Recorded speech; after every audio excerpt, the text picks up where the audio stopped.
Phil had introduced us yesterday to the samadhi portion of the path. And this path is sometimes, or this part of the path is sometimes referred to as the samadhi kanda. And kanda is just the Pali word. In Pali is the language that the teachings of the Buddha and his disciples was preserved and recorded in. So this Pali term kanda simply means collection, group, or heap. So we're moving into the samadhi collection, the samadhi group. I like to think of it as the heart mind traveling through the terrain and traveling through the terrain of the samadhi collection or heap that nourishes the heart and supports it in making this breakthrough to awakening, whatever stage of awakening that might be. And as Bill reminded us, this samadhi collection group consists of wise effort, wise mindfulness, and wise samadhi. And samadhi, again, is the Pali word for, we translate it as concentration, which isn't the best translation. It's really a heart and mind that is so content, so relaxed, and is actually infused with these beautiful heart mind qualities of faith, um, rapture, tranquility, calm. It's a heart mind that's infused with this sweet contentment that it just naturally, of its own volition, starts to gather, collect, and unify around its meditation object and even absorbs into the meditation object. So there's not this duality between, or there's not this perception of a duality between ourselves and the object. There's this unification.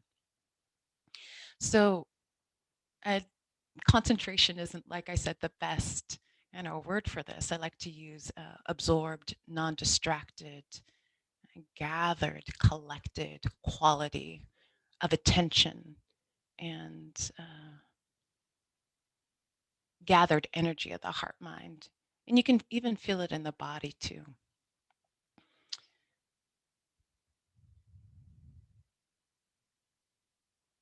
So there's this really wonderful image that's come down to us through the commentaries about this relationship among the three samadhi the three samadhi factors.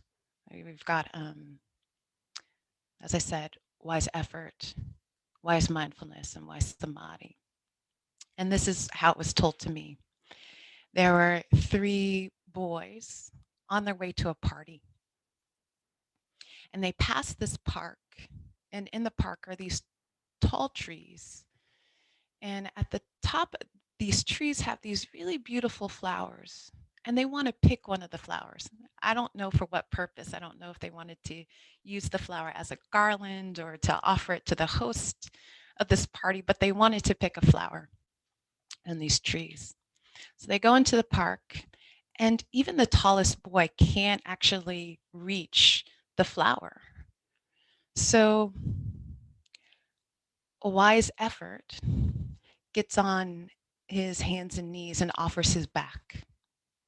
And then samadhi stands up on the back of wise effort to pick the flower, but he can't because he might fall over.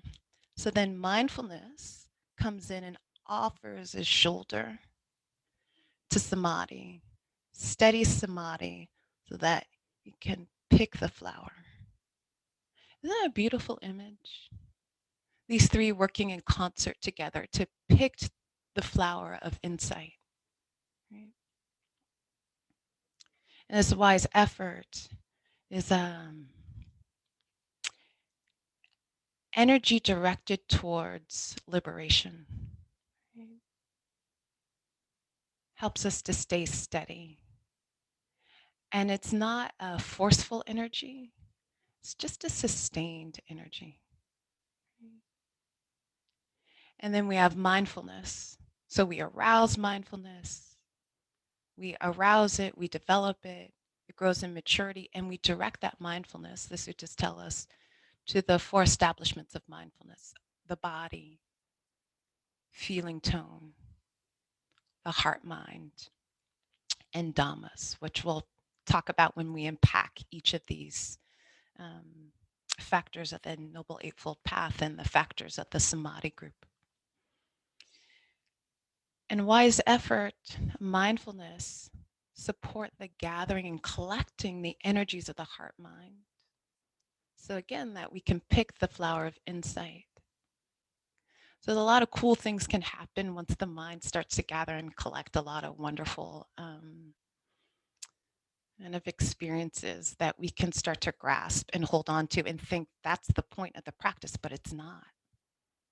As Bill was reminding us, the whole point of developing samadhi is knowledge and vision of things as they've come to be. So understanding our moment-to-moment experience, but that's only possible with this unified, purified, steady, flexible mind that can sustain its attention to our moment-to-moment experience. And in that process, some of our misperceptions about reality start to disband. We start to experience kind of a disenchantment, a dispelling of our misperceptions around reality. With that disenchantment comes a dispassion. We're no longer caught up in fueling craving. And when that craving is when we're no longer fueling craving and clinging, there's a peace in the heart and mind.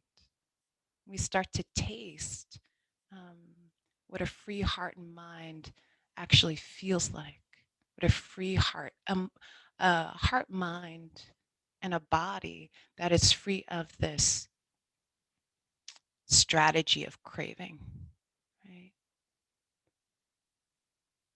Trying to accumulate as many positive experiences as possible, keeping the negative ones at bay, and the belief that, that strategy is going to result in happiness.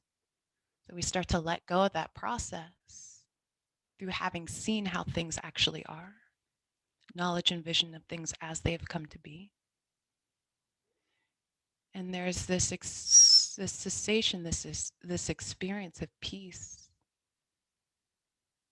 non-agitation, vimutti, freedom. And it can be temporary, or it can be the full uprooting of greed, aversion, and delusion. Um, those are some basic reflections on the samadhi khanda, these three states that the heart mind travels through on its way to liberation.